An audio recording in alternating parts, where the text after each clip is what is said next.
દેશ જ્યારે દેશભક્તિના રંગમાં રંગાયું હતું ત્યારે વાત કરવી છે જેતપુરની। જેતપુર શહેરમાં રહેતા 85 વર્ષના મુસ્લિમ બુઝુર્ગ દ્વારા દેશ પ્રેમ અને કોમી એકતાનું અનોખું ઉદાહરણ જોવા મળ્યું છે। પ્રજાસત્તાક દિવસના પાવન અવસરે જેતપુરના નવાગઢ વિસ્તારમાં ગુજરાતનો સૌથી ઊંચો એવો 250 ફૂટ ઊંચી ક્રેન પર રાષ્ટ્રધ્વજ લહેરાવી દેશભક્તિનો સંદેશ આપ્યો હતો। આ ખાસ પ્રસંગે જેતપુરના ધારાસભ્ય શ્રી જયેશ રાદડિયા તથા 85 વર્ષના મુસ્લિમ બુઝુર્ગ ગુલાબભાઈ ખોખર દ્વારા સાથે મળી તિરંગો લહેરાવવામાં આવ્યો હતો, જે સૌ માટે પ્રેરણારૂપ બન્યું હતું। આવો આ ખાસ અહેવાલ જોઈએ।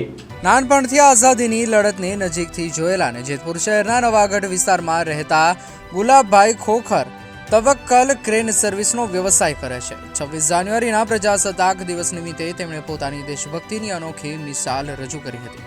ગુલાબભાઈ ખોખરે પોતાના ઘરના ઉપર વિશાળ રાષ્ટ્રધ્વજ લહેરાવ્યો હતો, સાથે જ પોતાની 250 ફૂટ ઊંચી ક્રેન પર ખાસ તિરંગો લહેરાવી સૌને ભાવ વિભોર કરી દીધા હતા। આટલી ઊંચાઈ લહેરાતો રાષ્ટ્રધ્વજ જોઈ લોકોમાં દેશપ્રેમની ભાવના વધુ પ્રબળ બની હતી।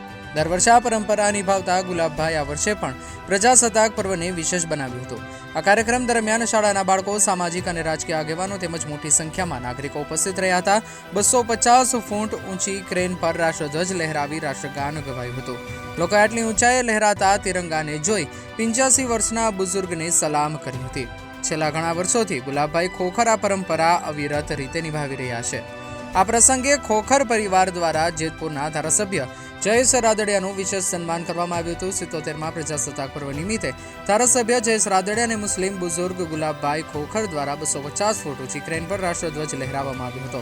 સાથે જેતપુરના નવાગઢ વિસ્તારમાં ગુજરાતનો સૌથી ઊંચો રાષ્ટ્રધ્વજ લહેરાવી મુસ્લિમ પરિવારે કોમી એકતા અને દેશપ્રેમની ભાવનાનું સુંદર ઉદાહરણ પૂરું પાડ્યું હતું। આ પ્રસંગે મોટી સંખ્યામાં હિન્દુ મુસ્લિમ ભાઈઓએ હાજરી આપી તિરંગાને સલામી આપી હતી। ભારત માતા કી જય।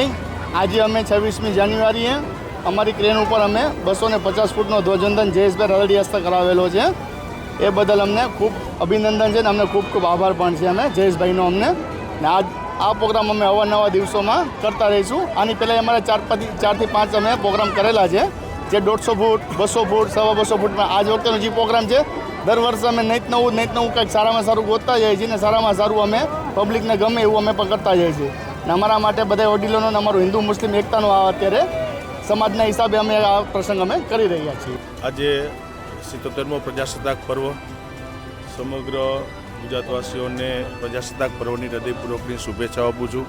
આજે જેતપુરના નવાગઢ ખાતે તવક્કલ ગ્રુપ અને નગરપાલિકાના પૂર્વ ઉપપ્રમુખ ગુલાબભાઈ પરિવાર દ્વારા આજે 300 ફૂટની ઊંચાઈએ લગભગ મોટા રાષ્ટ્રધ્વજ આજે ફરકાવવામાં આવ્યો છે। હિન્દુ મુસ્લિમ સમાજ અને બધા સાથે રહી અને ભારત માતા માટે આપણો દેશ મહાન બને, મહાભારતી પરમ વૈભવના શિખર ઉપર બેસે, એ માટેના જે હિન્દુ મુસ્લિમ સમાજ દ્વારા સાથે મળીને કંઈ માટે કાર્યો થાય છે। અને આજે મુસ્લિમ સમાજ દ્વારા આજે 300 ફૂટની ઊંચાઈએ રાષ્ટ્રધ્વજને ફરકાવીને આજે એક અનેરું ઉદાહરણ આપ્યું છે। ફરીથી ગ્રુપનો હૃદયપૂર્વક આભાર વ્યક્ત કરું છું। અને આજે 77મો પ્રજાસત્તાક પર્વ અને સમગ્ર દેશની અંદર ભવ્ય રીતે ઉજવણી થઈ રહી છે। દેશને આઝાદી અપાવવામાં જે લડવૈયાઓએ બલિદાન આપ્યા છે, જેમને શહીદી વહોરી છે, એવા મહાપુરુષોને પણ આજે યાદ કરી અને આવનારા દિવસોમાં ભારત આપણો પરમ વૈભવના શિખર ઉપર પહોંચે અને મહાસત્તા તરફ આગળ વધે એ માટેના પ્રયત્નો થયા છે। ફરીથી તમામ જે લોકોએ શહીદી હોય છે, બલિદાન આપ્યા છે દેશને આઝાદી અપાવવામાં, એમને આજે યાદ કરી વંદન કરી અને પ્રજાસત્તાક પર્વની હૃદયપૂર્વકની શુભકામનાઓ છે।